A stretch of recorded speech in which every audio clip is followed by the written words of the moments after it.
सारखा सगळी घेऊन येतो.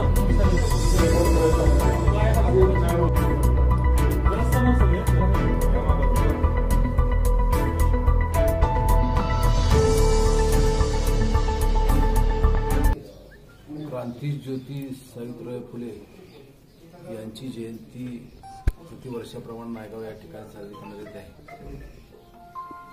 त्या काळामध्ये महिलांना शिक्षणाच्या सुविधा निर्माण व्हाव्यात यासाठी महात्मा ज्योतिराव फुले यांच्याबरोबर त्यांनी ही मोहीम हातामध्ये घेतली आणि खऱ्या अर्थानं स्त्री शिक्षणाचा पाया त्यांनी या देशामध्ये रचला. अरे स्त्री शिक्षणाला महत्व दिली गोष्ट खरी आहे, पण त्याही पलीकडे सामाजिक जीवनामध्ये विधवांचं पुनर्वसन आणि अन्यायानं ज्यांच्यावरती बलात्कार झालाय अशा स्त्रियांच्या गरोदरपणात सुद्धा त्यांना सांभाळून बाल भ्रूण हत्यागृह काढून त्याचा सांभाळ करून ज्या फुलेवाड्यामध्ये पुण्याला त्यांनी सामाजिक क्रांती चळवळ उभी केली जी जगासमोर अजूनही फारशी प्रमाणात आली नाही. शिक्षणाच्या क्रांतिज्योती आणि त्यामुळं पुणे विद्यापीठाला सावित्रीबाई पुणे विद्यापीठ असं नामाभित झालं. पण सामाजिक चळवळीमध्ये ज्या काळामध्ये विधवेला मूल झाल्यानं तिला घरात घेणं शक्य नव्हतं. कबीर एकच उदाहरण आहे की जो एका आईच्या पोटी जन्माला आला, रस्त्याच्या कडेला पडला होता, पण एका मुस्लिम स्त्रीनं त्याला पोटाशी धरलं. ते धर्मानं कोण होते कोणालाच माहिती नाही, पण आणि मग ते विणकरी समाजात जन्माला आले. तसं नायगावात जन्मलेली ही आमची कन्या, कडगुणमध्ये जन्मलेल्या आमच्या महात्मा ज्योतिरावांच्या बद्दल बरोबर जाऊन खानवडी या पुरंदर तालुक्यातल्या गावी पुणे जिल्ह्यात राहिले आणि गंज भवानी पेठेमध्ये फुलेवाड्या जाऊन राहिले आणि त्यांनी त्या ठिकाणी सामाजिक शैक्षणिक वंचितांना लाभ अशा सगळ्या गोष्टी केल्या आणि त्याचमुळं त्या दोघांचं जोडी म्हणून नाव अमर झालंय. शिक्षणाची ज्योत सामान्यांच्या दारामध्ये आणण्यासाठी प्रयत्नांची पराकाष्ठा करून सर्वसामान्यांना शिक्षणाची दारं खुली करणाऱ्या क्रांतिज्योती सावित्रीबाई फुलेंच्या या फुले स्मारकामध्ये त्यांना अभिवादन करण्यासाठी जयंती दिनी आम्ही सर्वजण या ठिकाणी आलेलो आहे.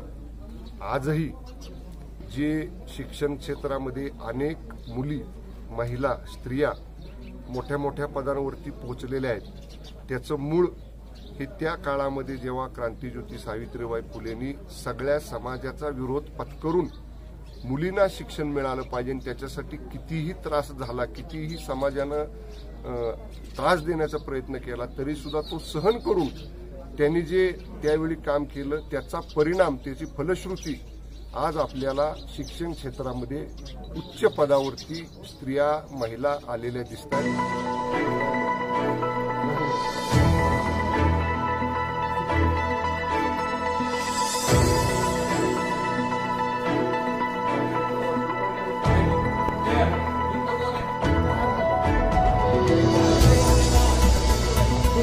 तुमच्या एकट्यामुळे का नाही, बाकीच्या सगळ्यांचं पुढे जाते बरोबर.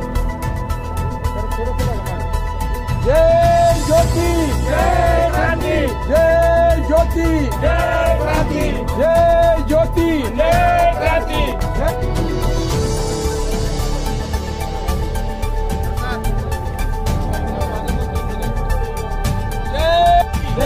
क्रांती, जय जय जय जय जय ज्योती, जय जय जय जय क्रांती, जय जय जय जय जय ज्योती, जय जय जय जय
क्रांतिज्योती सावित्रीबाई फुले यांच्या जयंतीच्या निमित्ताने मी त्यांना त्रिवार अभिवादन या ठिकाणी करते।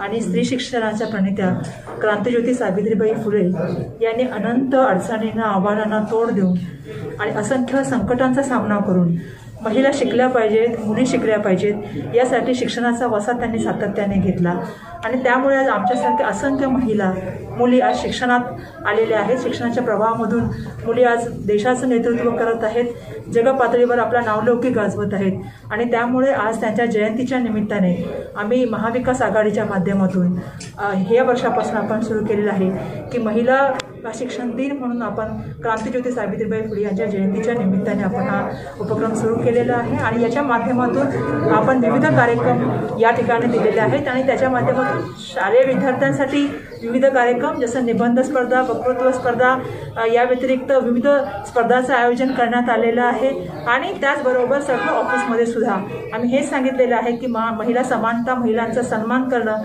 ही आपल्या सगळ्यांची काळाची गरज आहे आणि क्रांतिज्योती सावित्रीबाई फुले यांनी जे विचार आपल्याला दिलेले आहेत त्यावरती पालन करून आपण सगळ्यांनी काम केलं पाहिजे आणि शिक्षण क्षेत्रामध्ये आमचा प्रयत्न भविष्यामध्ये हेच राहील कारण या ठिकाणी येऊन त्यांच्याकडून आम्ही ऊर्जा घेणार आहोत, आज त्यांना नमन करून त्यांच्याकडून आम्ही प्रेरणा घेणार आहोत आणि भविष्यामध्ये आमचं हाच उद्देश राहील की कुठलीही मुलगी ही शाळाबाह्य राहू नये आणि प्रत्येक मुलीला शिक्षणाचा त्यांचा जो अधिकार आहे तो प्राप्त झाला पाहिजे।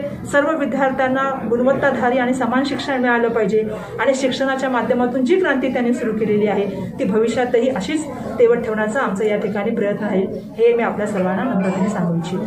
धन्यवाद। भावना ह्याच आहेत की म्हणजे महात्मा ज्योतिराव फुले आणि सावित्रीबाई फुले या दोघांचंही सामाजिक कार्य, शैक्षणिक कार्य अतिशय उच्च प्रतीचं आहे। किंबहुना भारतातील या समाज क्रांतीचे जे आहे, सामाजिक क्रांतीचे उद्गाते आहेत। सामाजिक क्रांती खरं तर त्यांच्यापासून सुरू झाली। दलितांना घरात घेणं, जेवायला वाढणं, पाणी देणं आणि त्याच्यानंतर सावित्रीबाई फुले ज्यांचा जन्म या राजू या घरामध्ये झाला, त्यांची महात्मा ज्योतिराव फुले यांची पत्नी त्या शिकल्या, त्यांनी शाळा काढल्या 1848 साली बिड्यांच्या वाड्यामध्ये। 1849 साली मुस्लिम मुलींसाठी सुद्धा शाळा काढली फातिमा ताई शेख यांच्या बरोबरीनं। सांगण्यासारखं खूप आहे आणि प्लेगची साथ ज्यावेळेला तिथे आली पुण्यामध्ये त्यावेळेला ससाण्याच्या त्या वस्तीवर तिकडे कॅम्प होता प्लेगच्या रुग्णांसाठी आणि त्या तिथून गावातून त्या लहान मोठ्या लोकांना घेऊन त्या प्लेगच्या कॅम्पमध्ये जाऊन त्यांना शुश्रूषा त्यांच्याकडे करायची। पांडुरंग गायकवाड नावाच्या एका व्यक्तीला त्यांना प्लेग झालेला आहे। 8 किलोमीटर मैल काहीतरी 8 मैल पाठीवर घेऊन त्या कॅम्पमध्ये आल्या दलित वस्ती। त्याच्यामुळे त्यांना प्लेग झाला आणि कॅम्प मृत्युमुखी पडला। आता ही जी कोविड चालू आहे, कोरोना चालू आहे, तसाच प्रकार तिथे होता।